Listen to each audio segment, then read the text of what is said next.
그 맨 첫 줄에 뭐 URL 오픈 그 드랍박스 URL 있거든요. 거기서 데이터를 다운받아 주셔야 실습이 진행이 돼요. 그래서 데이터 좀 다운 부탁드릴게요. 그리고 데이터는 이 주피터 노트북 파일이랑 똑같은 폴더에 위치해 주셔야 돼요. 뭐 다운로드 폴더라든지 아니면 새로 폴더를 만드셔갖고 네. 그 대충 다 되셨으면은 시작하도록 하겠습니다. 일단은 그 심플 ITK는요. ITK라는 패키지의 파이썬 버전이고요. 그래서 이제 그 ITK에서 그 여러 가지 기능들을 좀 구현하기 쉽게 이제 설명해 놓은 거고, 오늘은 일단 저희는 다 의료인공지능 그 과정을 듣고 있으니까 다이콘 파일로 전부 실습을 할 거예요. 그래서 이제 다이콘 파일들을 가지고 할 거고, 그 다음 제가 이제 여기 보시면은 그 두 번째 마크다운에 레퍼런스라고 적힌 게 있는데, 그 레퍼런스는 이제 그 심플 ITK 노트북이라는 거를 이제 참고해서 만들었으니까 혹시 더 정보가 필요하신 분들은 여기 들어가시면 됩니다. 그리고 주피터 노트북 실행하실 때는 혹시 아시는지 모르겠지만 Shift Enter를 같이 누르면은 그 실행이 되고 다음 셀로 넘어가거든요. 그래서 이제 그렇게 하시면서 따라오시면 됩니다. 일단 패키지부터 로드하는데요. 저희는 심플 ITK, numpy, 그 다음 OS, matplotlib 이렇게 네 가지 패키지를 이번에 쓸 거예요. 그래서 위에 두 줄은 이제 실행이 안 된다 그러면 삭제해 주셔도 상관없고요. 일단 심플 ITK를 SITK로 임포트하고 numpy를 np로 임포트하고 OS, 그 다음 matplotlib.py+을 PLT로 임포트할게요. 그래서 이렇게 Shift Enter를 누르면은 네, 실행이 되는 걸 확인할 수 있습니다. 그래서 이제 심플 ITK에서 좀 설명을 드리면요. 심플 ITK에는 그냥 우리가 이미지라고 생각하면은 이미지는 어떤 그냥 그림이라 생각하는데 실제로는 픽셀 값들이 다 있잖아요. 그래서 그 픽셀 값들이 우리는 숫자라고만 생각하는데 사실은 그게 아니고요. 픽셀 값은 그 이미지의 어레이에 불과하고 실제로는 그 안에 뭐 찍은 위치, 그 다음에 찍은 날짜, 카메라 기종 그런 메타데이터들이 다 들어있습니다. 그래서 그거를 이미지, 그 심플 ITK에서는 이미지 클래스라고 정의를 하는데요. 그 이미지 클래스를 일단 한번 생성해 보는 걸 먼저 하겠습니다. 그래서 이미지 클래스를 생성할 때는 심플 ITK에서는 sitk.image라는 어떤 함수가 있어요. 심플 ITK 안에 구현된 함수인데요. 이 함수에서 64,64라고 하면은 이제 64x64 이미지를 만들 거라는 그런 명령어입니다. 그래서 그렇게 되고, 그 다음에 sitk.sitk float 30인데 혹시 부동소수점에 대해서 들어보신 분 계세요? 혹시 부동소수점 뭔지 잘 모르시는 분 계세요? 그 컴퓨터는 0과 1밖에 모르잖아요. 그래서 이제 컴퓨터는 예를 들어서 1이라면 그냥 1로 하는데 2라는 숫자를 모르기 때문에 10이라는 이진수로 계산을 해요. 3이라는 거는 11로 계산을 하고 4라는 건 100으로 계산을 하는데요. 그렇게 계산을 하게 되면은 정수는 다 표현이 가능한데 소수는 표현이 불가능해요. 그러니까 2의 마이너스 n승만 표현이 가능하거든요. 그래서 이제 실제로 컴퓨터가 소수를 근사하는 방식은 근사를 통해서 계산을 해요. 그래서 그거를 부동소수점 방식이라고 표현하는데요. 일단 그 부동소수점 방식인데 예를 들어서 컴퓨터가 한 자리 0과 1만 가지고 있으면은 이제 그건 두 가지 수밖에 표현을 못하고 두 자리를 가지고 있으면은 네 가지 수, 세 자리 가지고 있으면 8자리 수 이런 식으로 여러 가지 수를 자릿수에 따라서 표현할 수 있게 되는데요. 그게 이제 한 자리를 비트라고 말을 하거든요. 그래서 1비트면은 두 가지, 2비트면 네 가지, 3비트면 8가지 이런 식으로 컴퓨터 표현을 하게 됩니다. 그래서 이제 그 sitk.sitk float 32란 거는 심플 ITK 안에 있는 데이터 타입을 이제 float, 부동소수점 방식으로 32비트를 사용해서 하게 된다는 겁니다. 이렇게 사용하게 되면은 예를 들어서 8비트, float 8보다는 더 용량이 4배 많아지겠지만 실제로는 더 4배 많은 숫자들을 표현할 수 있으니까 더 정확해지겠죠. 그래서 그런 식으로 표현을 하게 되는 겁니다. 그래서 이제 이미지 2D를 한번 이제 Shift Enter 눌러보시면요. 이제 아무 실행 결과 없이 생성되는 걸 확인할 수 있고, 이미지 2D를 프린트 해보면요. 우리가 생각하는 그런 이미지가 나오는 게 아니라 일단 어떤 글자가 나오게 됩니다. 이게 바로 이미지 클래스의 메타데이터라고 불리는 것들인데요. 이제 각각 살펴보시면 RTTI, 뭐 타입 인포, 레퍼런스 카운트, 모디파이드 타임, 디버그 뭐 이런 식으로 여러 가지 사진에 대한 정보들이 쭉 담기게 돼요. 그러면 이 정보들 우리가 다 외우고 있어야 되냐? 그럴 필요는 없고요. 이제 이 정보들 중에서 우리가 예를 들어서 다이콤이면은 환자의 이름이 필요하다. 그러면 그걸 꺼낼 수가 있거든요. 그래서 그렇게 꺼내는 함수를 좀 이따 가르쳐 드릴 테니까 이제 그렇게 꺼내시면 됩니다. 그래서 일단 이미지 2D고요. 심플ITK는 모든 이미지를 읽어드릴 때 다 이미지 클래스를 읽어드려요. 그래서 이미지 클래스를 읽어드린 이미지를 이제 어떻게 하냐면은 우리가 numPy, 그러니까 numPy라는 거 들어보셨을지 모르겠는데 파이썬에서 숫자를 다룰 때 굉장히 효율적인 패키지고 빠른 패키지입니다. 그래서 대부분이 뭐 이제 딥러닝이라든지 아니면은 과학 연산들은 다 numPy로 하게 되는데요. 그 numpy array로 바꿔주는 함수가 sitk.getArrayFromImage입니다. 뭐 이름은 되게 당연한 이름이죠. 그래서 getArrayFromImage로 이제 그 이미지 2D numpy를 생성해 주게 되면요. 이제 이 세를 실행해 볼게요. Shift Enter 다시 한번 누르시면은 이렇게 0000이 쭉 찍히는 걸 확인할 수 있습니다. 이게 왜 0이 찍히냐면요. 저희가 위에서 이미지 2D를 sitk.image로 했는데 여기에 픽셀에 대한 정보는 하나도 안 줬잖아요. 그렇기 때문에 이제 전부 0이 들어가게 되는 겁니다. 그래서 이제 이미지를 우리가 직접 눈으로 확인하고 싶으면요. 그 matplotlib 우리가 맨 위에서 여기 import matplotlib.pyplotSPLT라고 했는데요. matplotlib 패키지를 활용해야 해요.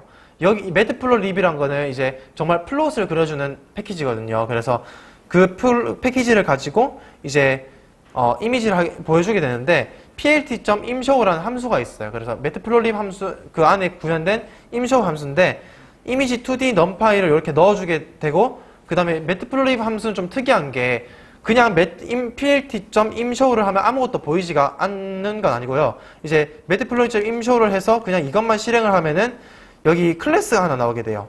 그럼 이 클래스를 실제로 보여주려면은 밑에다가 plt.show라는 함수를 이렇게 찍어줘야 되거든요. 그래서 이걸 찍어주면 실제로 이미지가 나오게 되는데 우리가 모든 픽셀이 다 0이었으니까 실제로 이미지도 아무것도 없는 0, 그냥 그 빈 이미지가 나오겠죠. 그래서 이제 이렇게 그 심플ITK는 기본적인 뼈대는 이렇고요. 그래서 이제 다이콤 파일을 가지고 이제 실제로 한번 해보게 되는데요. 제가 드린 파일을 다 받으셨을지 모르겠는데 그 파일들을 가지고 이제 실습을 해보도록 하겠습니다. 첫 번째로 케글의 뉴모드락스가 그 챌린지가 있었어요. 얼마 전에. 그래서 그 데이터셋을 가지고 제가 이제 올라왔는데 거기를 해보면, 그걸 가지고 해보면요. 일단 파일을 로드해야겠죠. 파일을 가져와야 되는데, 이게 그 맥을 쓰시는 분도 계시고 윈도우를 쓰시는 분도 계시고 뭐 프로그램을 좀 하드하게 하실 거면 리눅스를 쓰실 일도 있을 텐데요. 여기서 이제 맥과 윈도우, 그 다음 리눅스와 윈도우는 좀 다 그 디렉토리 경로 폴더 표현 방식이 다 달라요. 그래서 맥과 리눅스 같은 경우에는 슬래시가 표현 방식이고요. 윈도우 같은 경우에는 그 우리 원화 표시 있잖아요. 그 기호.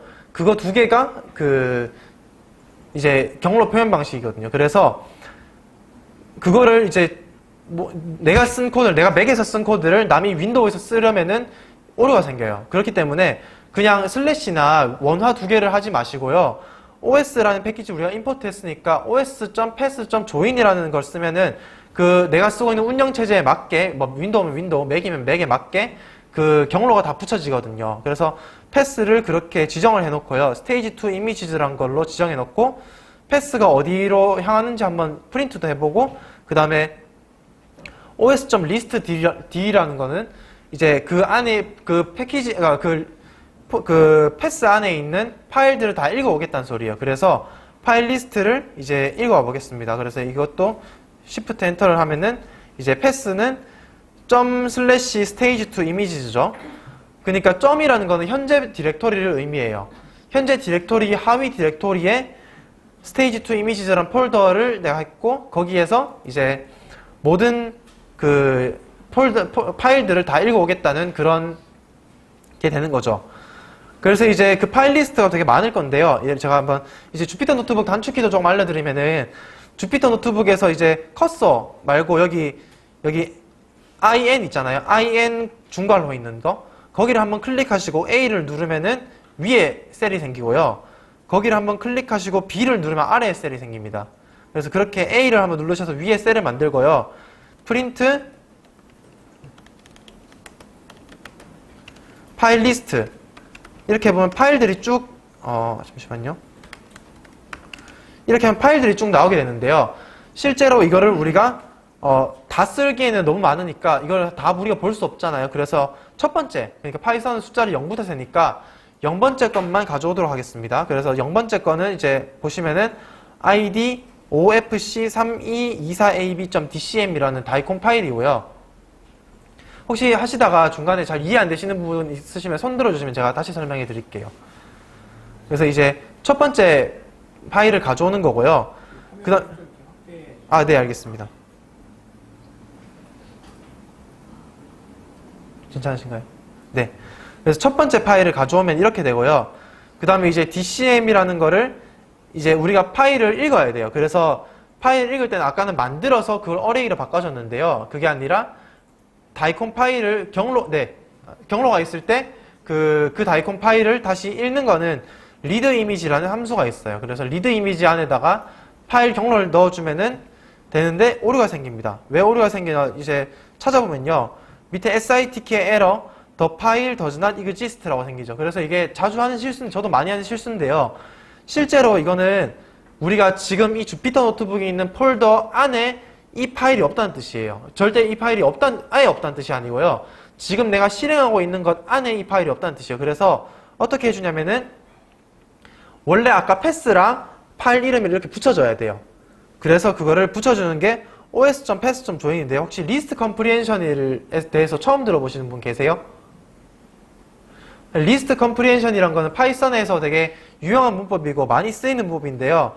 예를 들어서 제가 for i in range 10 이렇게 해서 print i를 하면은 0부터 9까지가 쭉 나오겠죠. 근데 이거를 이제 제가 리스트에다가 추가하고 싶어요. 그러면은 어떻게 하면 되냐면은 new list라는 걸 하나 만들어요. new list를 이렇게 빈 리스트로 만듭니다. 그리고 for i in range 10에 따라서 newlist.append라는 함수가 있어요. 그래서 이 append를 사용하면은 0이 들어가서 붙고 1이 들어가서 붙고 2가 들어가서 붙고 이런 식으로 쭉 붙어갖고 9까지 붙게 되거든요. 그래서 맨 마지막에 print newlist를 하면은 0부터 9까지가 이렇게 표현이 되죠. 이렇게 할 수도 있는데 이렇게 하면 굉장히 느리거든요. 그래서 우리가 빅데이터 해서 데이터가 100만 개, 1000만 개 이상 되면은 이게 굉장히 느리고 우리는 이미지 데이터 하나만 해도 이미지 데이터는 1024x 1023 100만 개, 100만 픽셀이거든요.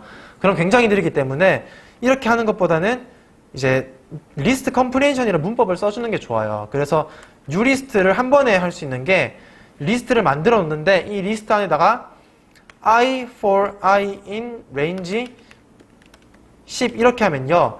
이제 이게 바로 어떻게 되냐면은 range 10 안에 i를 하는데 그 i를 그대로 가져가겠다는 뜻이에요. 그러니까 range 10 안에 i를 가져오는데 그 i를 그대로 가져오겠다는 뜻이에요. 예를 들어서 1부터 10까지를 가져오고 싶으면 여기다 플러스 1을 해주면 되겠죠. range 10 안에 i를 가져오는데 i 플러스 1을 담겠다 이런 뜻이거든요. 그래서 이렇게 해서 print newlist를 하면은 1부터 10까지 리스트가 담기게 되죠. 그래서 리스트 컴프리hension은 굉장히 유용한 문법이기 때문에 알아두시면 좋을 것 같고요. 이렇게 newlist를 리스트 컴프리hension을 사용했으면은 이제 파일 리스트를 어떻게 우리가 가져오냐면은 그 원래 파일 리스트 안에 있던 그 이미지 네임을 i로 가져와요. i로 가져와서 그거를 패스와 쭉 붙이겠다는 뜻이에요. 전부 다. 혹시 여기까지 이해 안 되시는 분 계세요? 네, 그러면은 그 파일 리스트를 이렇게 해서 프린트를 해보면요. 이제 요 위에서는 제가 파일 리스트를 프린트 했을 때 이미지 이름만 붙어 있었는데 이제 요 밑에서는 파일 리스트가 전부 경로가 붙어 있죠. 그래서 경로가 붙어 있어갖고 이게 우리가 이거를 불러올 수 있게 되는데요. 그래서 이제 다시 한 번 더 이제 제가 좀 함수들을 많이 소개해 드리고 싶어서 가져왔는데 이게 실제로 많이 쓸 수 있는 함수들이거든요. 그래서 제가 이제 딥러닝 리서처 입장에서 이런 함수들을 어떻게 쓰는지도 보여드리고 싶어서 가져왔는데 numpy 패키지 안에 랜덤이라는 그 서브 패키지라고 해야 되나? 그런 게 있어요.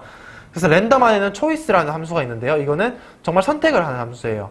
이름처럼 선택하는 함수라서 np.random.choice n,m이라고 하면은 n개 중에서 m개를 가져오겠다는 뜻이거든요. 랜덤하게 가져오겠다는 뜻이거든요. 그럼 우리는 파일 리스트 길이만큼의 정수 중에서 한 개를 랜덤하게 가져와서 그걸 우리가 찍어 볼 거예요. 근데 replace란 건 뭐냐면 중복을 허용하지 않겠다는 뜻이에요. 그래서 중복을 허용하지 않아서 이제 k를 그렇게 설정해 놓으면요. 이제 파일 리스트 K라고 하면은 이제 랜덤하게 파일을 하나 가져오는 게 되겠죠. 그래서 그렇게 해서 그거를 이제 sitk.read 이미지를 읽어서 프린트 해보면요. 역시나 이미지에 대한 그 메타데이터들이 쭉 나오게 됩니다. 그래서 그 데이터들을 이렇게 쭉 프린트 하는데, 예를 들어서 unsigned char 같은 경우에는 이게 제가 좀 이따 설명드릴 건데요. signed와 unsigned가 있습니다. signed는 부호가 있는, unsigned는 부호가 없는 이란 뜻이고요. 그 다음에 예를 들어서 modified time, 그 다음에 쭉 내려가 보면은 이렇게 이미지들이 있죠. 예를 들어서 여기 보시면은 사이즈라는 거는 1024 x 1024 x 1. 그러니까 여기는 사이즈라는 거는 이미지 사이즈예요. 그 이미지 사이즈가 1024 x 1024 x 1로 구성되어 있다는 거고요. 그 다음에 스페이싱은 1픽셀, 1픽셀, 1픽셀이고, 그 다음에 이제 요 밑에 사이즈랑 픽셀 컨테이너라는 거는 이제 요 밑에 사이즈는 뭐냐면은 1024 곱하기 1024를 한 거예요. 쭉 펴준 거죠. 1024 곱하기 1024 곱하기 1을 해준 거라서 그렇게 되고, 이제 그거를 우리가 받았으면은 그걸 다시 어레이로 바꿔서 우리가 한번 봐봐야겠죠. 그래서 npy라는 거를 sitk.getArrayFromImage dcm이라고 읽으면요. 이제 그게 다시 잠시만요. 그러면은 이제 이게 또 에러가 뜨게 됩니다. 왜 이렇게 에러가 뜨냐면요. 이것도 자주 하는 실수 중에 하나인데, 그 파이플롯은 일단 이미지 디멘션, 그러니까 예를 들어서 1024 x 1024 이미지가 있으면 이 이미지는 두 개의 숫자를 가지고 있기 때문에 디멘션이 2예요. 1024 x 1024 x 3이면은 이건 디멘션 3이에요. 무슨 말인지 이해되시죠? 그래서 파이플롯은 이제 디멘션이 2인 건 다 읽을 수 있어요. 그 디멘션이 3이면은 마지막에 RGB 채널, 그러니까 채널이 3인 것밖에 못 읽어요. 혹은 4, RGBA 채널. 그렇기 때문에 저희는 지금 1024 x 1024 x 1의 이미지를 가져왔기 때문에 이게 못 읽는 거거든요. 그래서 이제 밑에 쭉 내려가 보시면은 npy.shape, numpy array는 이제 예를 들어서 리스트를 파이썬에서 그냥 쓰면요. 리스트는 shape이라는 메소드가 없어요. 그래서 그냥 shape를 우리가 일일이 다 확인해야 되는데, 그걸 numpy array로 바꿔주면은 이렇게 1024 x 1024 x 1로 우리가 되는 걸 확인할 수 있거든요. 그러면은 아까 제가 파이플롯은 그 1024 x 1024, 그러니까 디멘션 2인 것밖에 못 읽는다고 말씀드렸기 때문에 이거를 리쉐입을 해줘야겠죠. 그래서 그 npy.reshape을 1024 x 1024 이렇게 해주면요. 이제 이미지를 잘 읽을 수 있게 됩니다. 근데 여전히 마음에 좀 안 들죠. 컬러가 있으니까. 그래서 이거를 컬러 맵을 그레이로 설정해 줍니다. npy cmap이라는 게 컬러 맵인데요. 이걸 plt.colormap.gray라는 걸로 이제 바꿔주게 되면요.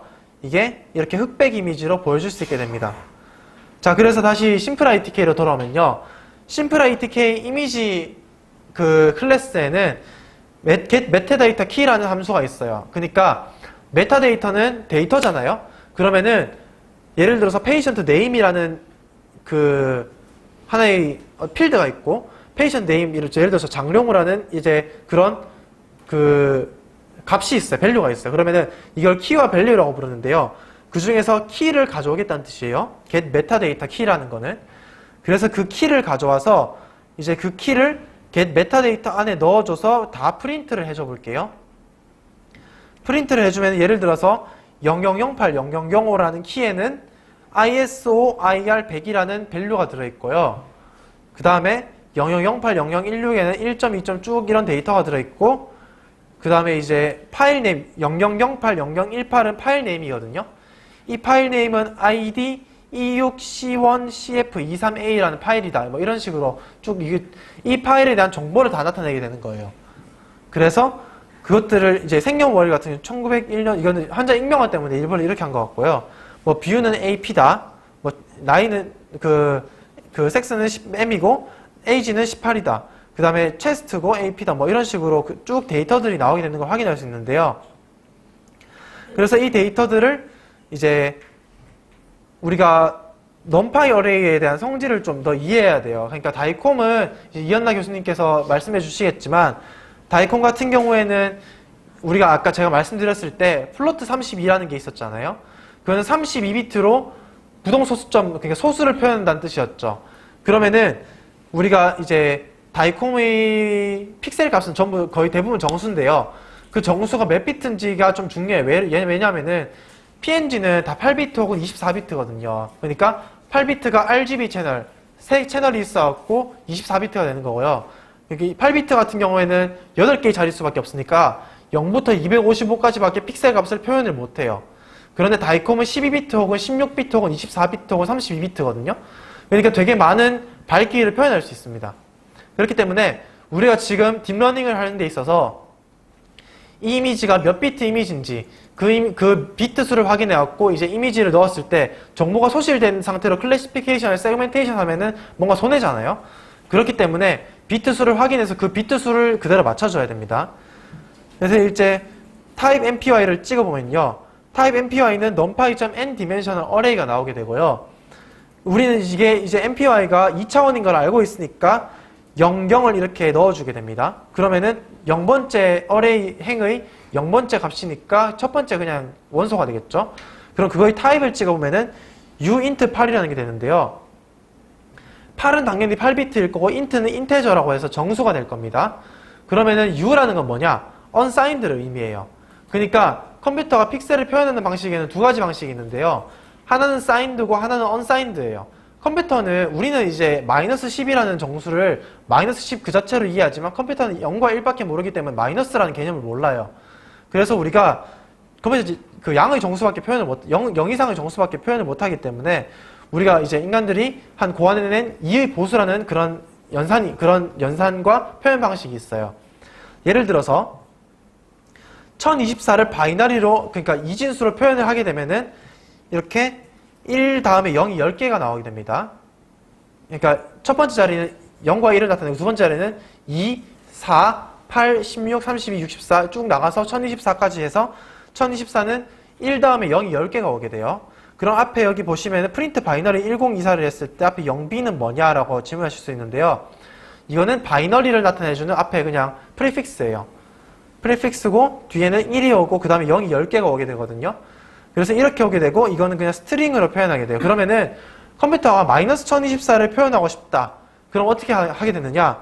그거는 또 numpy에 그런 함수가 있습니다. 바이너리 리프레젠테이션이라는 함수가 있었어요. 마이너스 1024를 이진수로 표현하는데 그 길이는 16으로 표현하겠다. 이렇게 저희가 설정을 해주면요. 이제 이게 11111 0 쭉 나오게 됩니다. 그럼 이거는 마이너스랑 아무 상관없어 보이잖아요. 근데 이걸 왜 마이너스 1024의 이진수 표현이라고 하느냐? 그러면 이게 당연히 생기는 궁금증일 텐데요. 이제 2의 보수라는 개념이 있습니다.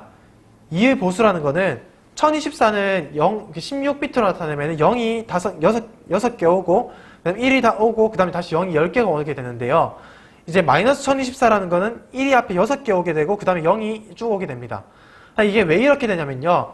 컴퓨터 같은 경우에는 사람들이 어떻게 설정을 해놨냐면은 16비트의 1024를 가져오게 되면요.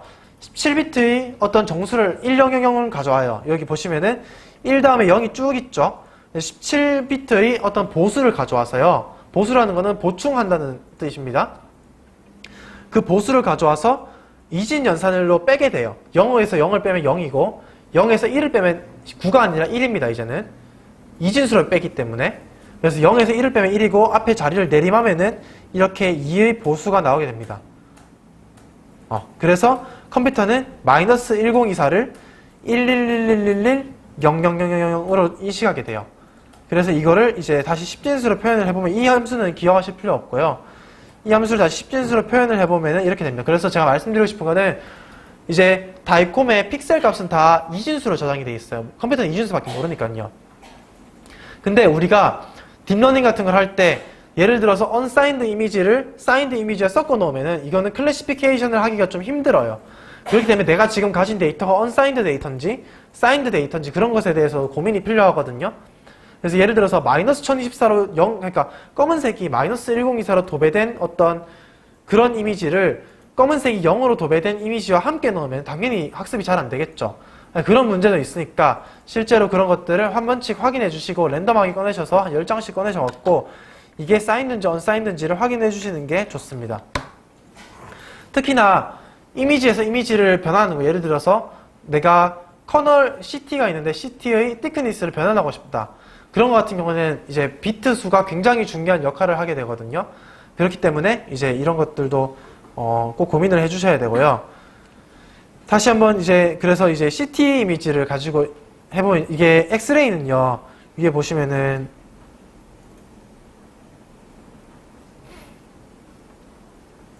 이게 8비트였잖아요. 유인트 8이니까 다이콤 파일이라고 명시는 되어 있지만, 실제로 이게 다이콤처럼 작동하진 않습니다. 그래서 저희가 실제로 심플 ITK를 사용해서 그 TCGA 데이터셋을 읽어볼 텐데, 이거는 12비트 이미지입니다. 12비트 혹은 24비트, 32비트 이미지인데요. 이거를 또 랜덤하게 CT를 하나 가져와서 심플 ITK 리드 이미지로 다시 읽어보면요. CT DCM이 이렇게 읽히게 되고, 그걸 다시 numpy 어레이로 바꿔주게 됩니다. 그래서 numpy 어레이로 바꿔주고 나서 이 numpy 어레이의 맥스 값을 다시 찍어보게 되면요. 이 맥스 값과 그 다음에 쉐입, 그 다음에 제가 아까는 쉐입을 찍어서 그 비트 수가 얼마인지를 확인하라고 말씀드렸는데요. 실제로 심플 ITK의 이미지 클래스에는 getPixelID types as string이라는 어떤 함수가 내장되어 있어요. 그래서 이거를 그냥 불러와 주시면은 32비트 signed integer, 32비트 부호가 있는 정수라고 딱 나오게 되죠. 그래서 이거는 32비트 부호가 있는 정수구나. 그러면은 학습할 때 이걸 어떻게 내가 처리를 해줘야겠다. 이렇게 생각을 하실 수 있게 되는 거고요. 그래서 이거를 PLT로 한번 다시 보여주게 되면은 이렇게 우리 CT 이미지, 여기 리버가 보이고 뭐 쭉 보이는데요. 이런 CT 이미지가 보이게 됩니다. 그래서 다시 또 메타데이터를 가져오면은, 메타데이터 같은 경우 아까는 엑스레이였는데 이거는 CT고요. 그 다음에 뭐 G 기계로 찍었다. 그다음 토락스 위드 앤드 뭐 WI, 그 다음 쭉 내려가서 뭐 메일, 74이열, 런 캔서, 뭐 그 다음에 쭉 이런 데이터들이 쭉 포함되게 돼서요. 이것들을 확인을 하셔야 되는데, 이것들을 모든 함수를 다 기억하고 있을 수 없잖아요. 그래서 제가 다이콤 태그를 확인할 수 있는 그 URL을 하나 가져왔어요. 그래서 이걸 클릭해 보시면은 요 안에 저희가 예를 들어서 patient name 이렇게 검색을 하게 되면은 patient name이 검색이 되게 되면요, 00101001이라는 그 태그 안에 그 메타데이터가 저장된 거를 확인할 수 있다고 그렇게 제가 말씀드리고 싶습니다. 그래서 실제로 내가 다이콤에서 그 다이콤을 파이썬을 읽어와서 거기에서 특정한 메타데이터를 가져오고 싶으면 여기 URL에 들어가셔서 내가 알고 싶은 정보 슬라이스 티크니스라든지 아니면 복셀 사이즈라든지 그런 것들을 실제로 검색하셔서 그거를 가져오시면 되고요. 그 다음에 CTMPY를 프린트하게 되면은 이거는 사인드니까 마이너스 플러스 다 들어있겠죠. 그래서 실제로 보시면은 마이너스 2048, 마이너스 2048 이렇게 쭉 들어있는 걸 확인할 수 있게 됩니다.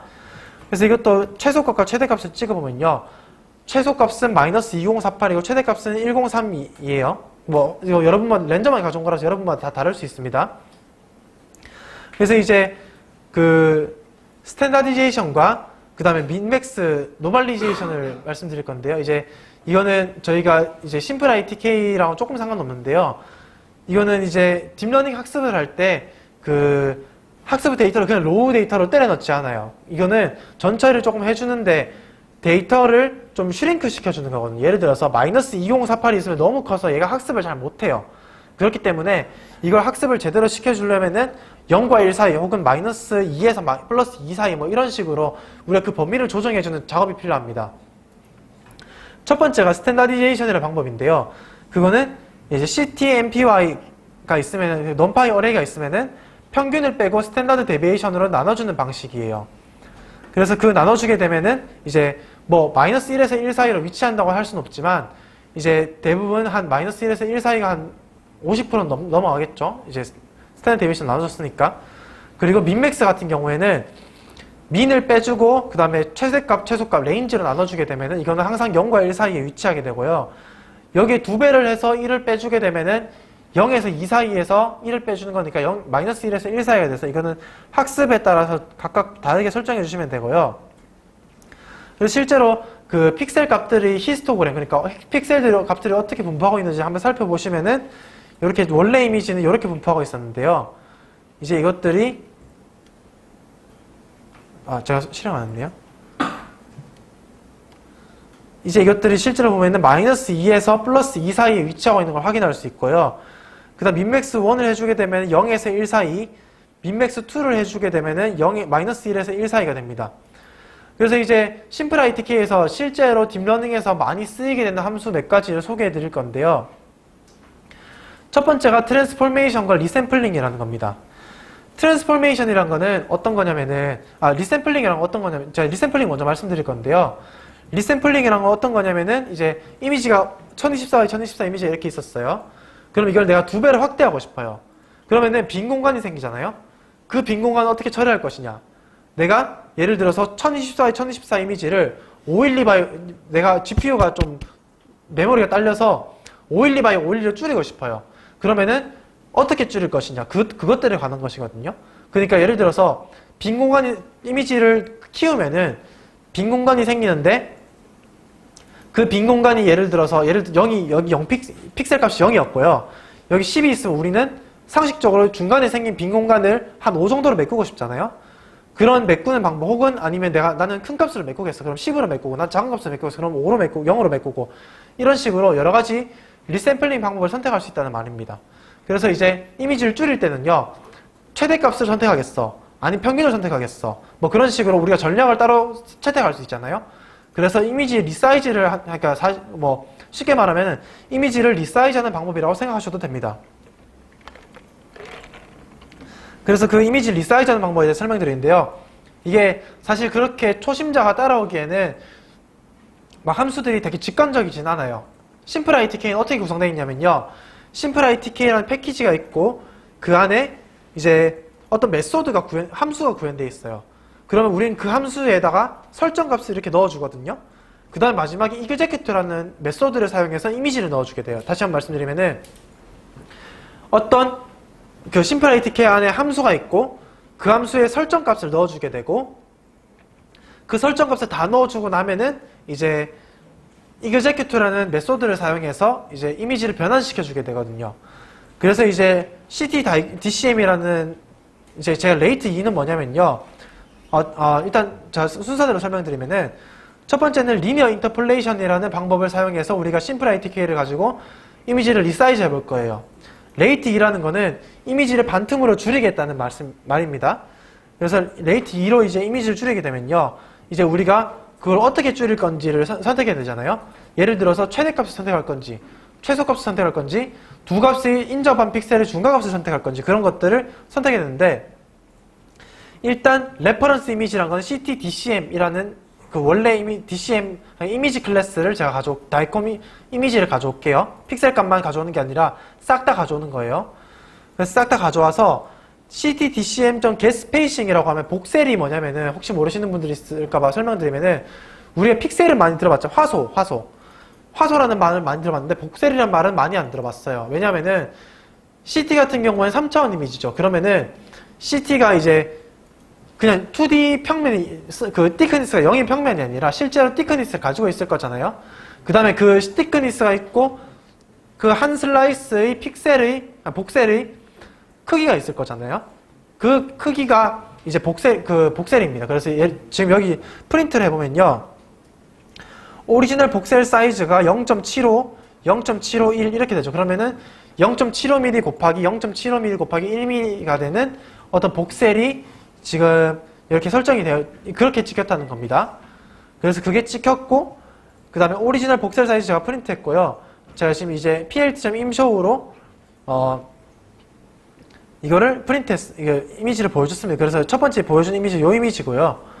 요 이미지고 그 다음에 리샘플 필터라는 게 이제 여기서부터 좀 복잡한데요. 제가 아까 뭐라 말씀드렸냐면은 심플 ITK 안에 함수가 있고 그 함수의 설정값을 설정하면은 그 설정값은 execute로 이제 우리가 실행한다 이렇게 말씀을 드렸잖아요. 그래서 일단 함수를 설정하는 과정부터 먼저 할게요. 이제 리사이즈를 하는 거는요. sitk.resampleFilter라는 게 있습니다. 그래서 sitk 리샘플 필터가 리사이즈 해주는 함수라서요. 그거를 리샘플필터라고 설정하고 resampleFilter.setInterpolator 이게 뭐냐면은 어떤 전략으로 내가 이미지를 리사이즈 시킬 거냐 그거를 선택해 주는 거예요. 예를 들어서 리니어 인터폴레이션이라는 거는 0, 10이 있으면 중간값 5를 선택하겠다는 겁니다. 그게 리니어 인터폴레이션이고요. 뭐 KNN 같은 경우에는 0과 10이 있으면은 그 주변에 동그라미를 쳐서 제일 가까운 것 중에 다수결 투표를 해요. 10, 10, 10, 5, 5가 있으면 10이 더 많으니까 10을 선택하게 되는 그런 방식도 있고요. 뭐 비스플라인 인터폴레이션, 가우시안 인터폴레이션도 좀 이따 말씀드릴게요. 그래서 그런 인터폴레이션 전략을 설정해 주게 되고요. 그 다음에 그 리샘플 인터폴레이터에서 이제 여기는 다이콘 파일이 가지기 위한 최소 정보들을 제가 입력해 놓은 거거든요. 그래서 이거는 다 외우실 필요 없고 이해하실 필요도 없고요.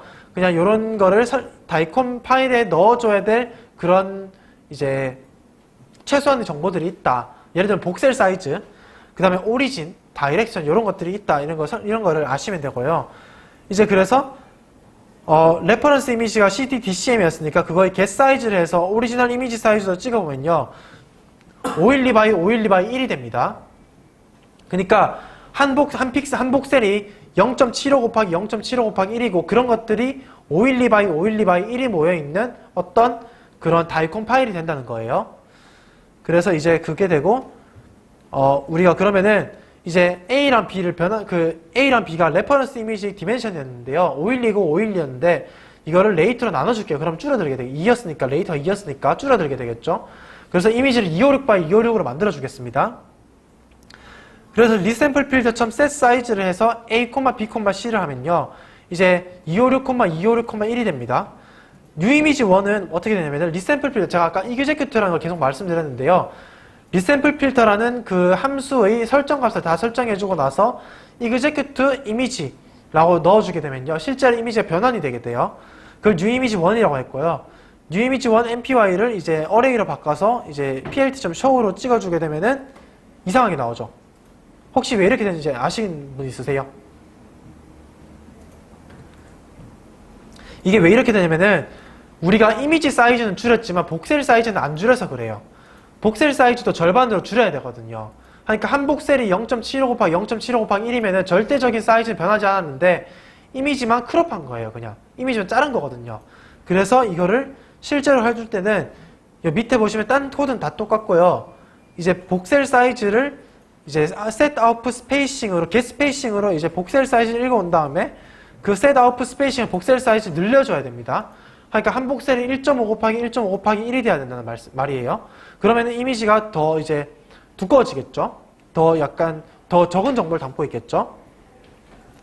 그래서 그렇게 해서 이제 이미지를 설정해 주게 되면은 이 셀을 실행하면은 이제 이미지가 이제 잘 되는 걸 확인할 수 있는데 이거 이미지 사이즈 똑같은데 라고 말씀하실 수 있지만 여기 X축과 Y축을 보시면은 512 by 512가 이제 256 by 256을 주셨습니다. 그 매트플롯립은 이미지 디폴트 값을 이제 정해놓고 이미지를 보여주는 거기 때문에 이제 실제로는 이미지가 줄어드는데도 불구하고 우리는 똑같이 보이는 거라서 이거는 그게 그냥 프로그램 내장 그런 좀 단점이라서 그런 거는 신경 안 쓰셔도 됩니다.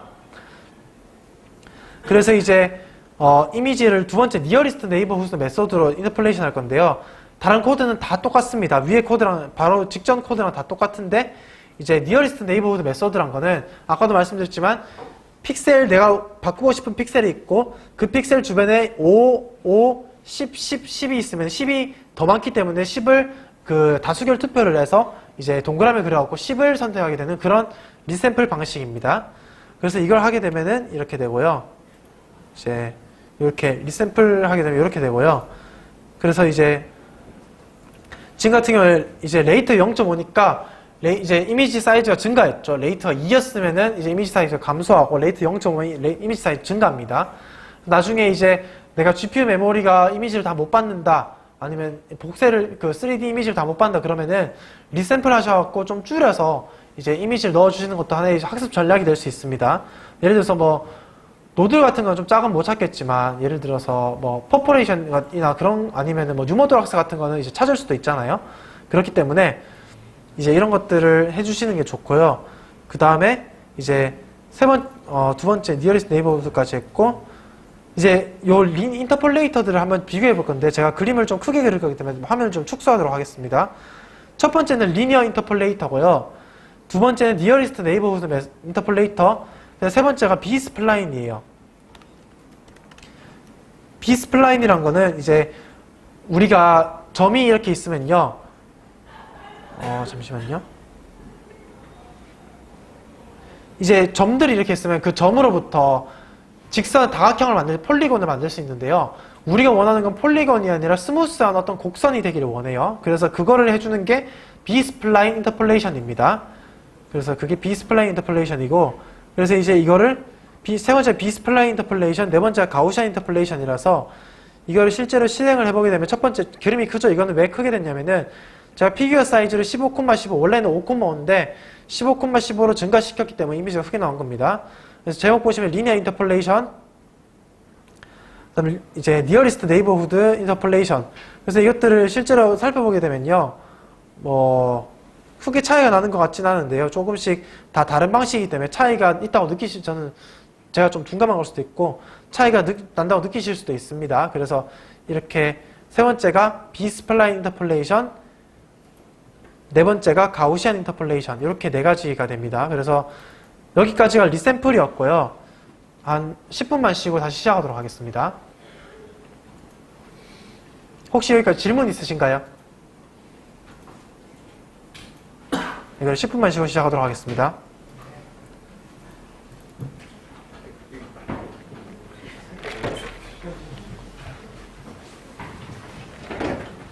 이게 지금 다 하나씩 옮기면서 있는데 네네. 이걸 카피 앤 페이스트 하면서 제가 봤거든요. 네네. 그게 아니면 자동으로 그냥 되는 거죠 지금. 이게 무슨 말씀이시죠? 그러니까 이게 지금 저기서 그냥 Shift 엔터 누르면 자동으로 다 되는 거 아닌가요? 네네, 맞아요, 맞아요. 근데 제가 지금 그걸 못해서 네. 카피 앤 페이스트 하면서 따라했거든요. 아, 진짜요? 네. 그럼 여기서 어떻게 해야 되죠? 여기서, 잠시만요. 주피터 노트북 파일이 예, 요 어디 있나요? 주피터요? 네. 아까 다운받으신. 그 다운받은 세 개가 이거 아닌가요? 세 개 말고 그 파일을 하나 다운받으신 거예요. 요거를 다운을 받으셔야 해요. 다운받았는데 계속 안 되던데. 그래요? 네. 잠시만요.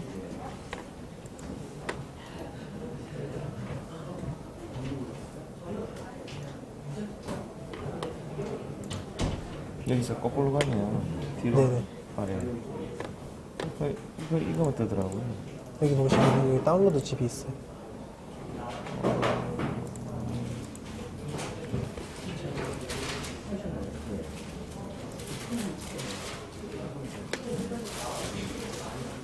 이거 어디 아까 파일이 어디 있었죠? 잠깐만요. 여기네. 네네네. 여기 있는데요? 예. 네. 잠시만요.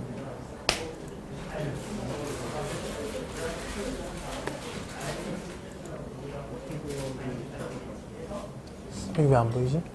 이거 같은 폴더 맞나요? 잠깐만요. 잠깐만 제가 한번 보면요. 여기죠? 여기에 예. 요 안에 있거든 주피터. 요 안에 있던 거를 네. 이렇게 세 개를 꺼냈어요. 이거를 그러면 예. 안에도 있고 밖에도 있어요. 네네, 무슨 말인지 알겠습니다.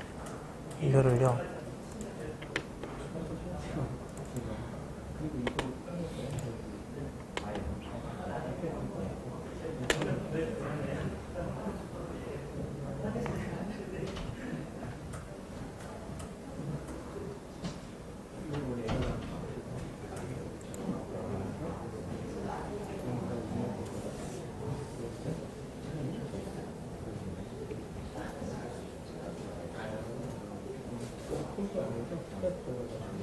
다운 덜 돼서 그런 거 아닌가요?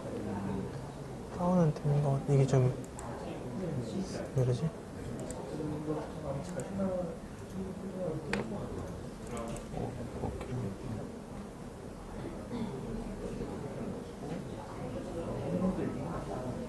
우선 잠깐만요. 네, 선생님. 네네. 알지 파일 안 열리시면 아마 다운로드 할 때 깨지셔서 그러신 걸 수도 있어요. 그 인터폴레이션 네네. 말씀해주셨는데 종류가 되게 여러 네네. 개잖아요. 그럼 그거를 그 중에 제가 원하는 걸 골라서 선택해서 쓰는 건가요? 아니면 네, 선택해서 쓰는 거예요. 선택해서 쓰는 네. 거예요? 그럼 가우시안은 뭐 할 때 제일 좋은 건지 모르겠어요. 가우시안은 거의 안 써요. 그냥 제가 일단은 넣기만 한 거고요. 가우시안 쓰는 거 전 못 봤어요. 그럼 보통은 리니어 인터폴레이션. 리니어 인터폴레이션. 네. 대부분 리니어나 아니면 큐빅 인터폴레이션이랑 같은 거. 그러니까 2D 이미지에서는 리니어고요. 3차원에서는 큐빅이거든요.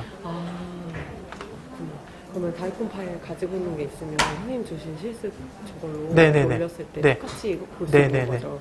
감사합니다. 네.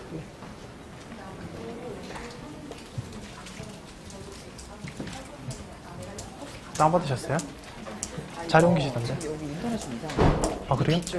아, 그래서 그래요? 지금 여기 아무도 못 하고 있어요. 아, 진짜요? 노트북 가져온 사람 빼고 아무도 못 하고 있어요. 그냥 화면마크 나서 지금 여기 직원분이 노트북 빌려주셔서 아, 지금 되는데 뭐 선생님 거 다운로드 하나가 되게 한 1시간. 웹사이트에 접속하는 거 자체가 안 돼요. 그리고 SITK 패키지 이것도 안 돼요. 파이프 인스톨도 엄청 오래 걸려요. 이현나 교수님, 심플 IT, 그 ITK 스냅하고 그것도 하셔야 되는데. 그러니까요. 그것도 한 세월 걸리겠는데요? 안 되겠지. 못 한다니까. 왜냐면 그냥 저 화면만 보고 있는 거죠. 아.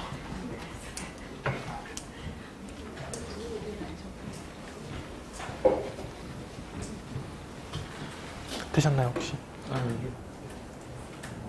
이게 다운 다 된 게 되잖아, 모르겠어. 네네네. 이거긴 한데 잘못된 거 아닌가요? 용량이 5kb밖에 이게 30KB 정도 돼야 되는데요. 잠시만 치우다 다시 받아볼까요?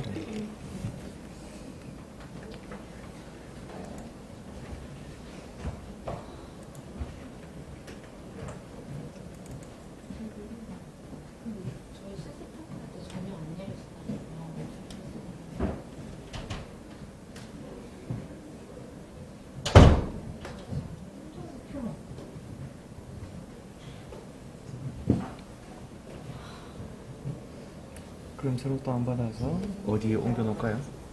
지금 아까 보시면은- 강의하셔야 될 것 같아요. 네네. 이걸 다 치우고 아니요, 여기 옮겨놓으시면 돼요. 여기. 요 밑에다 옮겨놓으시면 돼요. 그러면 여기 뜨죠? 네, 그러면 뜹니다. 그러면 제가 여기서 여기 뜨나요? 네네, 거기 뜹니다. 잠시만요. 무슨 이름으로 뜨죠?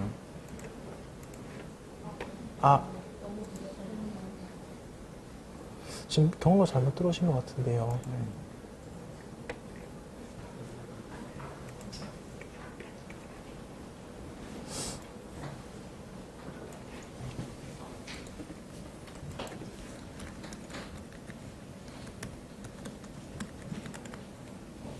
아, 여기네요.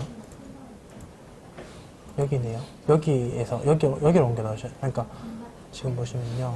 아까 다운받은 걸 네, 다운받은 거를 그러니까 지금 일단, 이게 숨긴 폴더거든요. 점 들어간 폴더 다 숨긴 폴더예요. 네. 그리고 여기서는 못 들어가거든요. 네. 그리고 그걸 여기로 옮겨 놓으셔야 돼요. 그러니까, 제가 지금 옮겨 드리면요. 이거를, 여기로 옮겨 놓으시고요.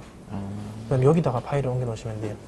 파일 어떤 파일요? 그 다운받으신 알치 파일요. 알치 파일하고 요 파일요. 다운이 안 되고 자꾸 이렇게 나오는 거예요. 그러니까 이게 원래는 이걸 누르면 다운이 돼야 되는데요. 네. 다운이 왜 안 되지? 자, 해볼게. 네, 알겠습니다. 지금 사람들 많이 안 되나요? 이게 데스크탑이 지금 여기가 인터넷이 너무 느려가지고 아, 네네. 노트북을 설치해 오신 분들은 괜찮은데 네. 이게 그러면은 이현나 교수님 하실 때도 네 문제 될 것 같아요. 그리고 노트북을 이렇게 하든지 그렇게 해야 될 것 네, 같아요. 알겠습니다.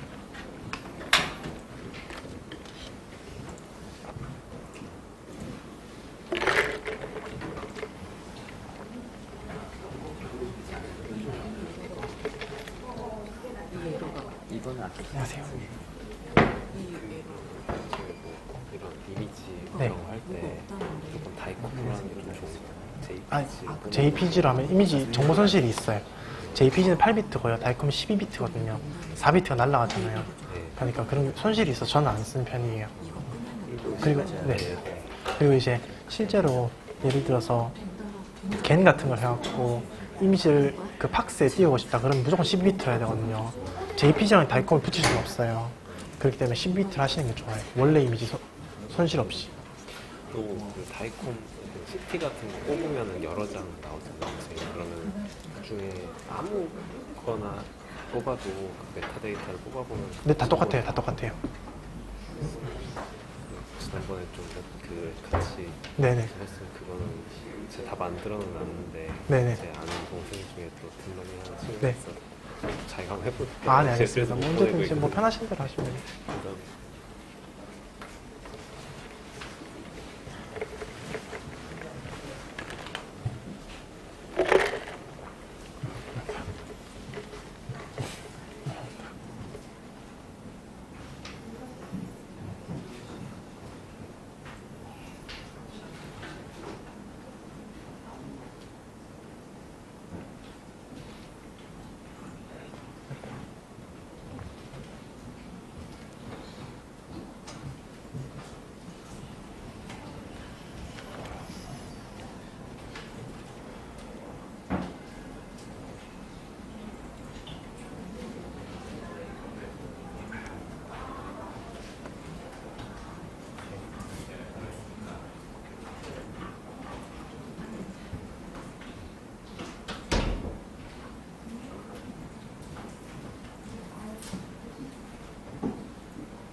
다시 좀 시작을 해보면요. 이제 세그멘테이션을 해볼 건데요. 세그멘테이션이 실제로는 옛날에는 고전 영상 처리에서 굉장히 이게 많이 쓰이던 방법이었어요. 근데 지금은 딥러닝이 훨씬 더 잘한다는 게 이제 기정사실이기 때문에 거의 쓰지 않는 방법인데, 그래도 이제 뭐 예를 들어서 내가 리버만 뽑아내고 싶다. 근데 내가 데이터를 만들 시간이 없다. 그러면은 만들 시간도 없고 인력도 없다. 그러면은 고전 영상 처리 방법으로 이거를 뽑아낼 수밖에 없거든요. 그런 상황을 위해서 제가 한번 소개 정도만 해드리면요. 일단 그 세그멘테이션이라는 건 다들 아시겠지만 설명드리면은 색칠하는 겁니다. 그냥 내가 리버면은 리버에 색칠을 하고 본이면 본에 색칠을 하고 그렇게 색칠을 하는 건데요. 이제 일단 이미지 그 세그멘테이션 하기 전에 일단 이미지를 보여주는 함수를 하나 정할 거예요. 정하는데 이제 이 함수는 numpy 어레이를 받아서 피규어 사이즈는 5,5고요. 타이틀을 기본적으로 넣고 컬러맵 그레이, 액시스는 끈 상태로 할 겁니다. 그래서 이제 스퀴즈라는 함수는요. 예를 들어서 1024x 1024x 1이 있으면요. 우리가 이거를 1024x 1024로 만들어줘야 매트플로립이 보여줄 수 있다고 말씀을 드렸잖아요. 근데 이렇게 그걸 리쉐입하면 굉장히 귀찮아서 그거를 1이라는 항목을 다 지워주는 게 스퀴즈라는 함수가 또 있습니다. 그래서 이것도 되게 유용한 함수라서 따라두시면 좋고요. 그 스퀴즈라는 함수를 통해서 numpy 어레이를 이제 깔끔하게 만들어준 다음에 assert라는 거는 오류를 이제 그 assert 다음에 오는 값이 참이면은 그냥 넘어가고 참이 false면은 오류를 뜨게 만들어요. 그래서 이제 mpy array.squeeze를 한 다음에 이 길이가 2, 3, 4가 아니라면은 오류를 내봤습니다. 그래서 예를 들어서 제가 한번 해보면요. numpy a를 그냥 1이라고 할게요. mp.array 1이라고 하면은 이제 image show a를 하게 되면은 assertion 잠시만요. 그럼 assertion 에러가 뜨죠. 그래서 이제 이거 같은 경우에는 길이가 1이기 때문에 이제 길이가 2, 3, 4 안에 있지 않아서 에러가 뜨게 됩니다. 그래서 이걸 자동으로 프로그램을 스탑 시켜주는 거라 생각하시면 되고요. 그 다음 피규어를 그려주는데 피규어 사이즈는 피규어 사이즈 그냥 5,5고 넘파이 어레이를 보여주는데 컬러맵은 컬러맵이고 엑시스는 끄고 그 다음 만약에 제목이 있다면은 제목을 붙여주고 그래서 이제 전체적으로 이미지를 보여주게 되는 함수입니다. 뭐 그냥 간단한 함수인데요. 다시 또 CT를 랜덤하게 꺼내와서 이제 CT를 한번 보여주게 됩니다. 그러면 굉장히 저 같은 경우는 깨끗한 CT가 나왔는데요. 뭐 구분이 좀 잘리긴 했지만 그래서 이제 그걸 해주는데 세그멘테이션 같은 경우에는 이제 어떤 식으로 다이콘 파일이 형성이 그 심플 ITK에 작동을 하게 되냐면은 이제 이 스레시홀드를 딱 정해줘요. 그래서 첫 번째, 세 번째, 네 번째 줄에 보시게 되면은 스레시홀드 MPY라는 거는 CT DCM이 스레시홀드보다 큰 거를 true false로 저장을 하게 됩니다. 그래서 이제 이렇게 저장을 하게 되면 이제 넘파이 어레이를 넣어주는 게 아니라 이미지 클래스 자체를 넣어줘야 된다는 걸 기억하시고요. 그래서 스레시홀드 MPY를 프린트 해보게 되면요. 이제 이게 이미지 클래스가 나오게 되는데요. 이 안에 픽셀 값들은 전부 true false입니다. 그래서 그렇게 되고 그러니까 이게 무슨 말이냐면요. 스레시홀드를 정하는데 1000 이상인 픽셀들만 우리가 지정하겠다는 뜻이에요. 그러니까 다이콘 파일에서 이제 밝은 부분이 흰색으로 보이고 어두운 부분은 검은색으로 보이는데 그 중에서 1000 이상인 부분만 다 지정을 해서 그 부분에 색칠을 하겠다는 뜻입니다. 그래서 이제 CT255란 거는 우리가 이제 제가 다이콤을 12비트를 8비트로 바꾸지 말라고 말씀드렸는데 근데 여기서는 보여주는데 편의를 위해서 DCM을 근데 이 줄은 사실 안 하셔도 돼요. CT DCM을 8비트로 SITK unsigned int 8로 바꿔주고요. 그 다음에 그거를 인텐시티를 예를 들어서 8비트로 바꿔주면은 12비트를 8비트로 바꿔주면은 이제 255보다 큰 녀석들을 다 255로 날릴 수도 있고요. 그 다음에 그거를 이제 리스케일을 조정해갖고 이제 그거를 좀 스무스하게 만들어줄 수도 있는데요. 여기서는 스무스하게 만들어주는 방식을 선택하겠습니다. 그래서 데이터 타입을 변환시켜주게 되면요. 이제 이게 8비트 그 어레이로 바뀌게 되고요. 그래서 이제 sitk.labelOverlay라는 함수를 통해서 CT255를 threshold MPY에 대해서 오버레이를 해준다는 겁니다. 겹친다는 뜻이죠. 그래서 이렇게 해서 보여주게 되면요. 이제 threshold 1500, 100에 대해서 3개를 보여주겠습니다. 그러면은 오리지널이고요. 이제 1000에서는 사실 크게 뭔가 보이지 않습니다. 크게 뭔가 보이지 않는데 이제 500으로 가면 초록색이 좀 보이시죠? 그러니까 이게 500보다 큰 픽셀을 가진 값들입니다. 위에 보면은 여기 뭐 칼시피케이션 같이 보이는 것도 잡고 그 다음에 여기 본의 뭐 흰색 부분도 좀 잡습니다. 스레시홀드 100으로 잡으면은 웬만한 거 다 잡죠. 근데 좀 약간 펄스 파지티브가 많은 느낌도 있습니다. 그래서 이거를 스레시홀드를 잘 조정하시면서 이제 하시게 되면은 적절한 세그멘테이션 레벨을 설정해서 우리가 원하는 세그멘테이션을 할 수 있게 됩니다. 그러면 이렇게 세그멘테이션 한 거를 우리가 이미지를 저장하고 싶잖아요. 그럼 SITK는 또 어떤 게 있냐면은 SITK.write 이미지라는 게 있어요. 그래서 이미지 클래스를 넣어주고 그 파일 이름을 넣어주면은 실제로 이렇게 저장이 되게 됩니다. 그래서 제가 실제로 한번 보면은 데스크탑 들어가서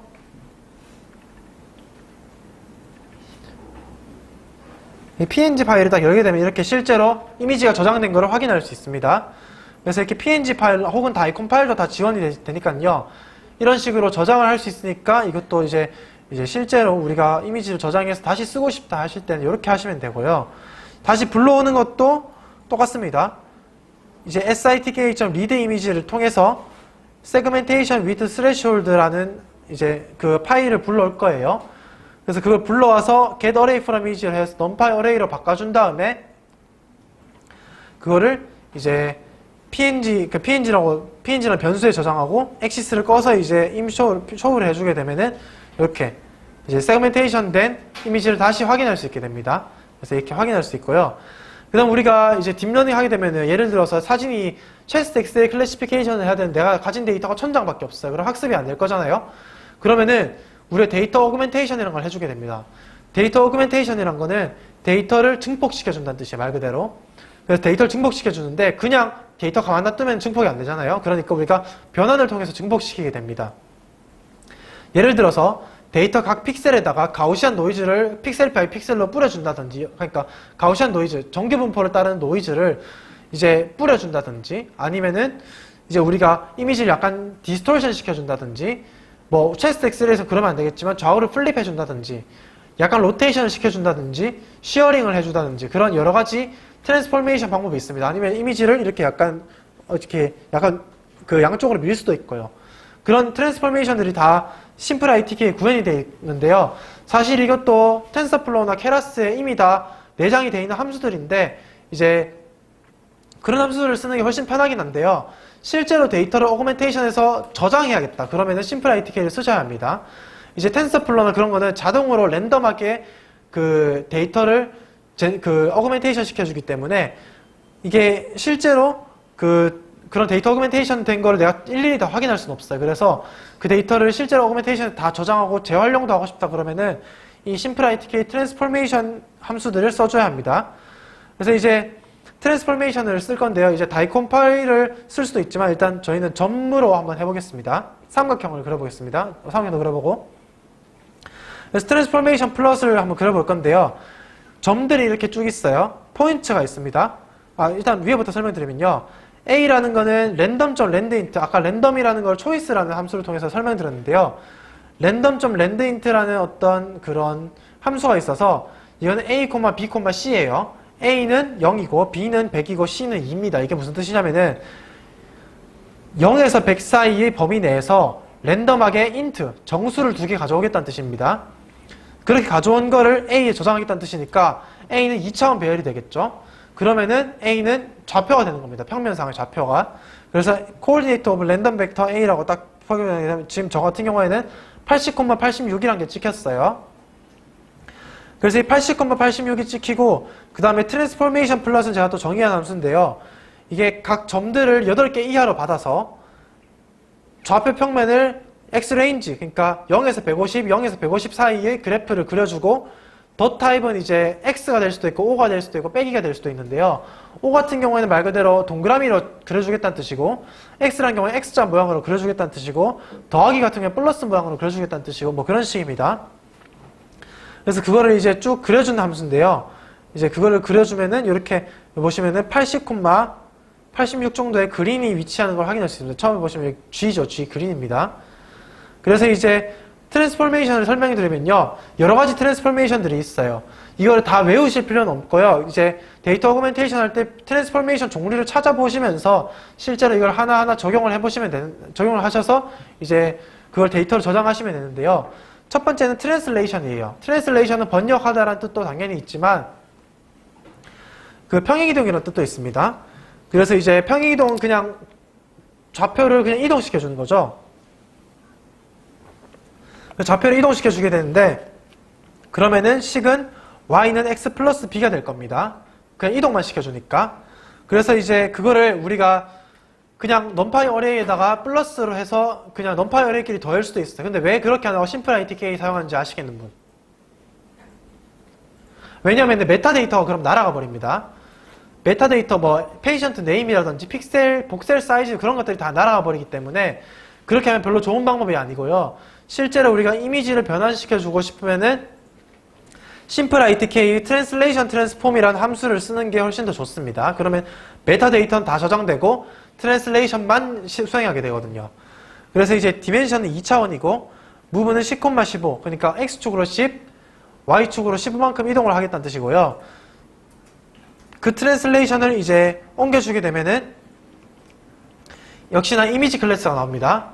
그래서 그 이미지 클래스가 이제 이미지 클래스가 아니고 이제 트랜스폼 클래스가 나오게 됩니다. 함수 클래스가 나오게 돼서 그 함수 클래스 안에 이제 우리가 execute 할 수 있는 어떤 내장 함수가 또 있어요.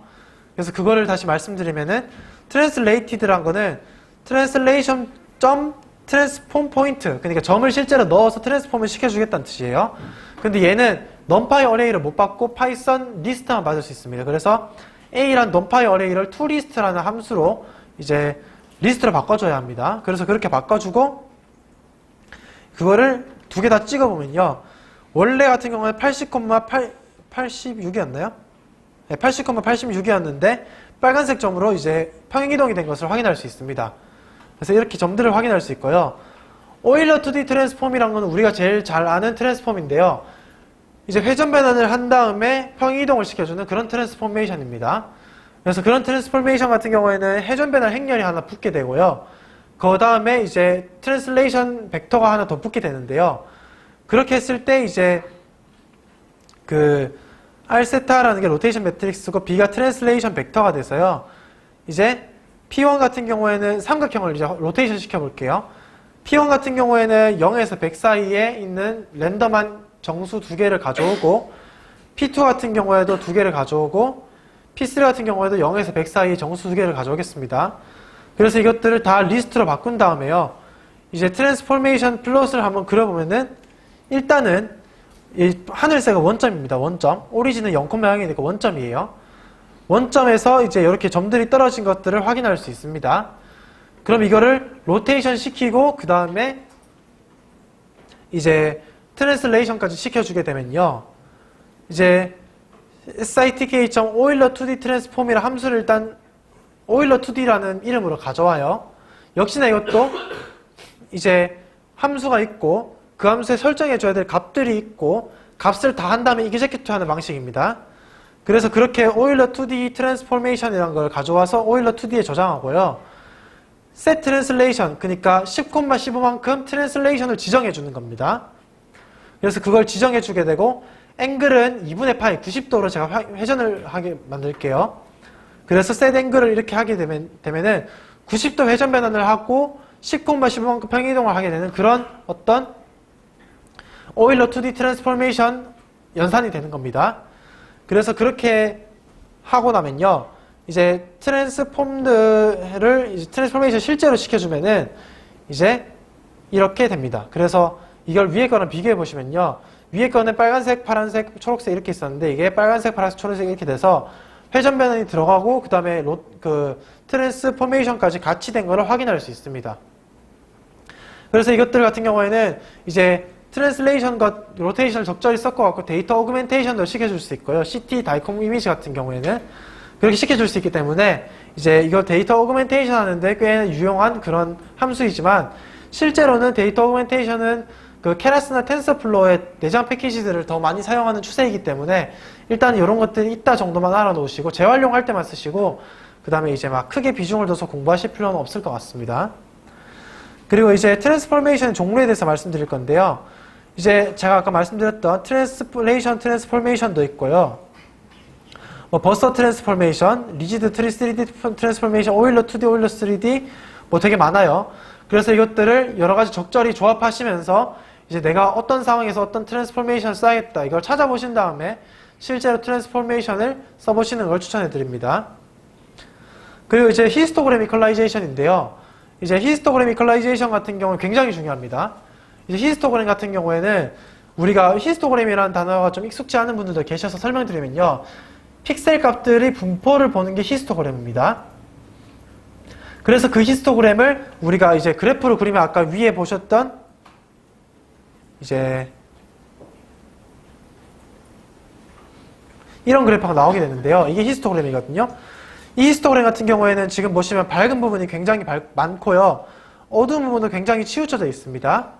그래서 우리가 어떻게 볼 때는 좀 이미지가 우리 눈에 별로 친화적이지 않게 보여요. 예를 들어서 밝은 부분이 너무 인접해 있어서 그것들이 많이 겹쳐갖고 밝은 부분이 우리가 컨트라스트를 잘 느낄 수 없다든지 어두운 부분과 밝은 부분이 대조가 너무 심해서 밝은 부분이 상대적으로 묻힌다든지 그런 어떤 현상들이 있을 수 있거든요. 그래서 그것들을 좀 더 잘 보이게 해주는 게 이제 히스토그램 이퀄라이제이션입니다. 그래서 히스토그램 이퀄라이제이션 다시 내려가면요. 이제 여기 링크에 한번 들어가 보시게 되면 확인하실 수 있는데요. 이제 오리지널 이미지 같은 경우에는 여기 보시면은 밝은 부분이 좀 치우쳐져 있고 어두운 부분은 치우쳐져 있는데요. 이걸 이퀄라이제이션 해주게 되면은 밝은 부분이 전체적으로 더 넓게 퍼지게 되고 어두운 부분도 더 넓게 퍼지게 됩니다. 그래서 구글에 히스토그램 이퀄라이제이션이라는 걸 치게 되면요. 이제 많은 예들이 나오는데 이제 히스토그램 이퀄라이제이션 같은 경우에는 이제 이렇게 이미지가 원래 이미지가 있으면요. 이 이미지를 이퀄라이제이션 시켜주면 더 우리 눈에 친화적으로 잘 보이게 됩니다. 그래서 이거의 원리는 이제 이렇게 밝은 픽셀들이 모여 있으면은 우리는 그 차이를 잘 느끼지 못해요. 그래서 그것들을 균일하게 펴주는 게 히스토그램 이퀄라이제이션입니다. 그래서 그거를 이제 한번 더 살펴보면요. 히스토그램 이퀄라이제이션 같은 경우에는 이렇게 이제 그 PDF 제가 저번에 수학 강의하면서 말씀드린 PDF는 이제 우리가 픽셀이 있으면요. 픽셀이 제일 작은 것부터 제일 큰 것까지 확률 변수로 이해할 수 있어요. 그러니까 예를 들어서 0이라는 게 10개 있었으면은 1024x1024 100만 개죠. 100만 픽셀 중에 0이라는 게 10개 있었으면 100만 분의 10. 뭐 1이라는 게 1000개 있으면 100만 분의 1000 이런 식으로 우리가 확률 변수로 이해할 수 있는데요. 그 PDF가 이제 되게 들쭉날쭉 이렇게 있으면은 밝은 부분은 너무 치우쳐져 있고 어두운 부분 너무 치우쳐 있으면 잘 못 보게 돼요. 그래서 이거를 PDF를 균일하게 만들어주게 되는 게 히스토그램 이퀄라이제이션입니다. 그래서 공식 같은 경우에는 이런 공식을 따르고요. 여기 지금 좀 확대해서 보시면은 이렇게 민맥스를 통해서 이제 우리가 히스토그램 이퀄라이제이션을 해주게 되고요.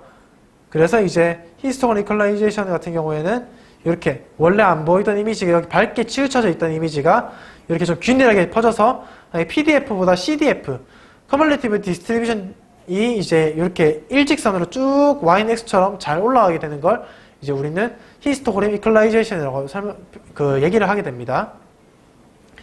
그래서 이제 히스토그램 이퀄라이제이션을 해주는데요.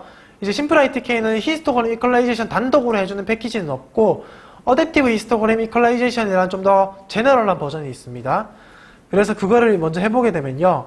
이제 역시나 랜덤하게 그 체스트 엑셀을 하나 가져와서 그거에 히스토그램 찍어보면은 히스토그램이 이렇게 굉장히 밝은 쪽에 치우쳐져 있어서 저희가 보기에도 밝은 부분이 있어서 이게 롱 오페시티인지 아니면은 뭐 그냥 노말인데 이제 전부 밝게 보이는 건지 잘 뭐 알아볼 수가 없습니다. 그러니까 이런 거를 좀 더 잘 볼 수 있게 해주는 건데요.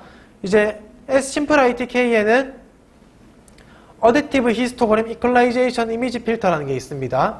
그래서 이거 같은 경우에는 아까 말씀드렸던 어댑티브 히스토그램 이퀄라이제이션인데요. 이거를 이제 구글에 검색해 보시게 되면은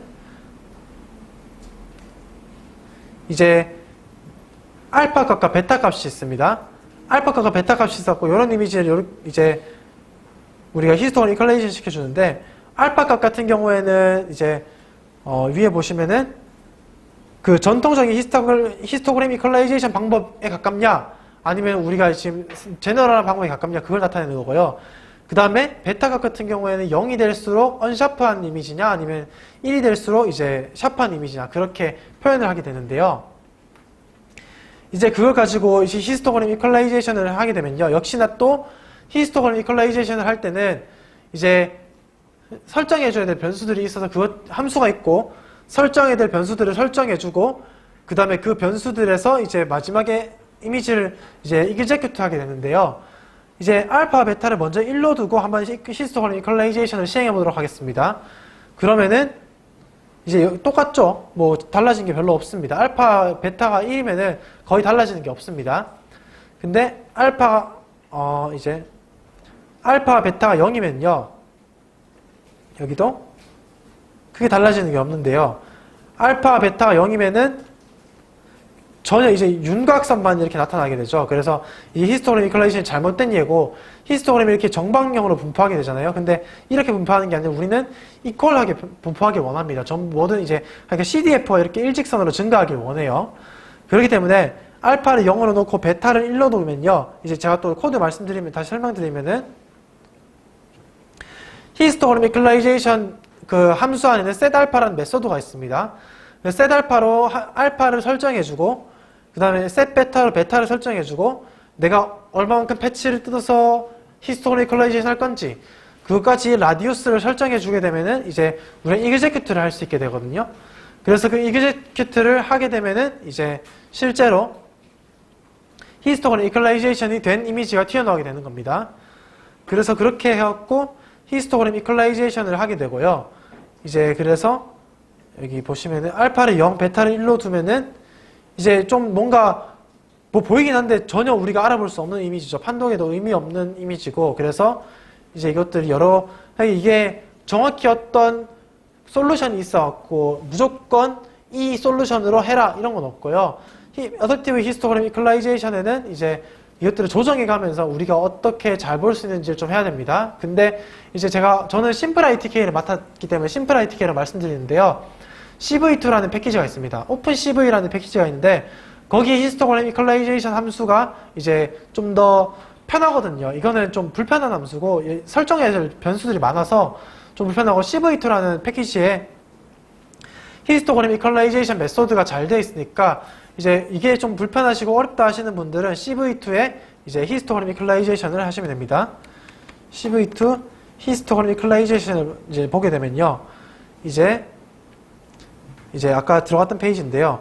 여기 코드를 보시면은 오픈CV 이퀄라이제이션 함수 돼 있어갖고 이퀄라이즈 히스토그램 이미지라고 딱 하게 되면은 이제 이미지가 이퀄라이제이션 되게 됩니다. 그래서 이게 훨씬 더 좀 직관적으로 코드가 편하고 시간을 단축해 주기 때문에 저는 개인적으로 심플 ITK를 쓸 수도 있지만 이제 CV2를 쓰는 걸 좀 더 권해드리고 싶습니다.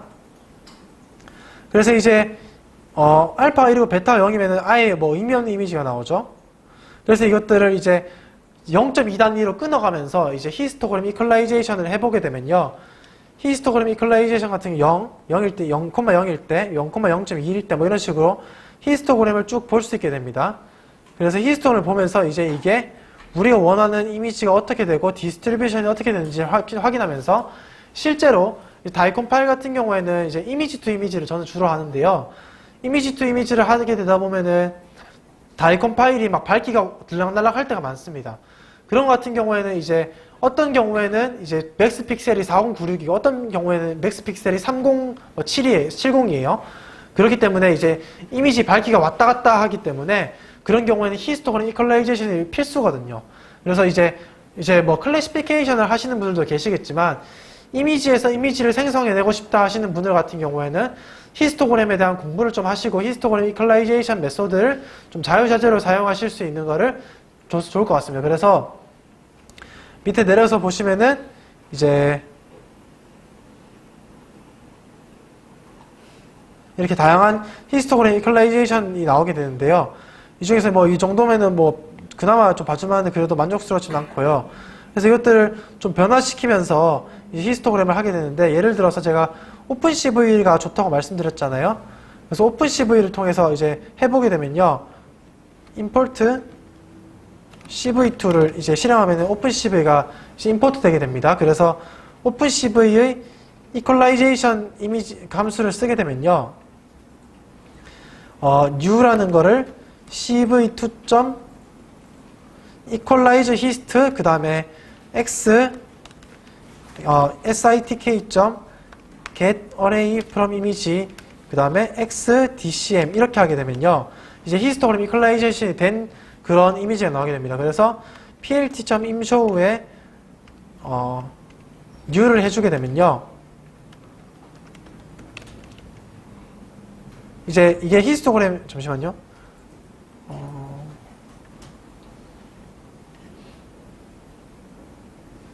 이게 이제 이렇게 그러니까 이게 플랫으로 나오게 되는데 이걸 다시 리사이즈를 시켜줘갖고 그 이미지를 이제 다시 보여주면은 이런 이미지가 나오게 됩니다. 그래서 히스토그램 이퀄라이제이션 같은 경우에는 이제 이미지에서 이미지를 생성하거나 아니면 이미지를 좀 분석하시거나 하는 데는 좀 되게 중요한 메소드고요. 심플 ITK를 종합적으로 살펴보면은 심플 ITK는 다이콘 파일, TIFF 파일, 니프티 파일 그런 의료용 파일들이 있는데 굉장히 최적화가 되어 있어요. 그래서 실제로 연구를 하시거나 아니면 협업을 하실 때 심플 ITK 예를 들어서 그 PIL 패키지 같은 게 있거든요. 그런 것들로 이제 그 다이콘 파일을 읽으면 안 열려요. 그 다음 파이다이콘 같은 경우에는 파이다이콘에는 패키지도 있습니다. 파이다이콘 같은 경우에는 좀 안 좋아요. 왜냐하면은 파이다이콘 같은 경우에는 픽셀 값을 그대로 가져온 게 아니라 좀 변형을 해서 가져오게 되거든요. 그래서 그런 것들은 좀 좋지 않으니까 심플 ITK를 좀 활용하시는 걸 추천해 드리고요. 그 다음에 이제 제가 오늘은 세그멘테이션이나 리니어 인터폴레이션이나 아니면 트랜스포메이션 같은 것도 말씀을 드렸지만 실제로 그런 것들은 이제 세그멘테이션 같은 경우에 딥러닝이 훨씬 잘하고 그 다음에 이제 예를 들어서 데이터 어그멘테이션 같은 경우에 텐서플로우나 케라스 내장이 돼 있어갖고 사실 그런 함수들을 크게 쓰실 일이 몸으로 와닿으실지는 잘 모르겠어요. 근데 어쨌든 그런 것들이 있다는 거는 좀 알아놓으시고 이제 그런 것들을 이제 적절한 상황에서 적절하게 쓰실 수 있으면 좋을 것 같습니다. 그래서 오늘 수업은 여기까지 하고요. 혹시 질문 있으시면 질문 받을게요. 네. 심플 ITK에 대한 도큐먼트나 도큐먼트는 제가 네네 여기 맨 위에 보시면 여기 레퍼런스라고 여기 달아놓은 게 있는데요. 여기 들어가 보시면은 이제 심플 ITK 노트북이라는 게 있어서요. 그 ITK의 심플 버전이거든요. 그래서 여기 보시면 파이썬하고 R 두 패키지로 이제 다 돼 있고요. 그 다음에 C++ 같은 패키지도 다 있으니, 이그젬플이 다 있으니까 이것들을 이제 따라해 보시면서 사용하시게 되는데, 사실 심플 ITK는 이제 이미지를 읽어오고 리샘플하는 거 말고는 크게 쓸 일은 없을 거예요. 그러니까 이 심플 ITK 예전에 강력했던 이유는 이제 세그멘테이션이 되고 자동으로 되고 그 다음에 트랜스포메이션이 자동으로 되는데, 그게 제가 몇 번이나 말씀드렸지만 이제 그게 텐서플로 케라스에 내장되어 있는 함수다 보니까요. 실제로 이것들을 가져다 쓰실 거는 이제 이미지를 불러오고 확인하고 다시 저장하고 이런 쪽에서 주로 많이 쓰시게 될 거라서요. 이제 이걸 다 보실 필요는 없고, 여기 보시면 지금 300부터 305까지는 전부 세그멘테이션이거든요. 근데 딥러닝이 훨씬 더 잘하기 때문에 이제 이런 예전 영상 처리 기법들을 굳이 공부하실 필요가 있을까 하는 생각은 좀 듭니다. 혹시 네. 네. 최종본 네, 다시 올려드리겠습니다. 그럼. 그 이미지랑 다 된 거 다시 올려드릴 테니까 그거 보시고 이제 다시 해보시면 될 것 같습니다. 네. 네네. 아니, 픽셀 값입니다. 하우스필드 유닛은 따로 있고요. 픽셀 값으로 그냥 얘는 읽은 거라서 이제 하우스필드 유닛은 심플 ITK에서 직접적으로 다루는 거는 잘 못 봤습니다. 네네, 세그멘테이션 할 수 있습니다. 세그멘테이션 기본적으로 다 작동은 픽셀 단위로 하기 때문에 다 작동은 하고요. 이제 그거를 얼마나 잘하느냐의 문제인데, 이제 좀 폴스 파지티브 많거나 좀 원래 걸 그 트루 파지티브를 못 잡거나 하는 게 있을 수는 있죠.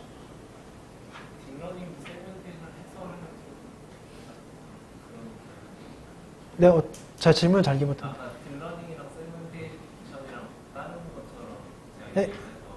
아니, 딥러닝 중에 세그멘테이션 태스크가 있는데요. 그 태스크가 실제로 이제, 그러니까 심플 ITK도 세그멘테이션 할 수 있고 딥러닝도 세그멘테이션 할 수 있어요. 근데 딥러닝이 훨씬 더 세그멘테이션 잘 한다고 알려져 있거든요. 그 기정사실이기 때문에 실제로는 그냥 좀 귀찮으시고 힘드시더라도 마스크를 그려서 이제 그걸 세그멘테이션 일일이 하는 게 훨씬 더 성능은 좋을 거예요. 시간도 많이 걸리겠지만.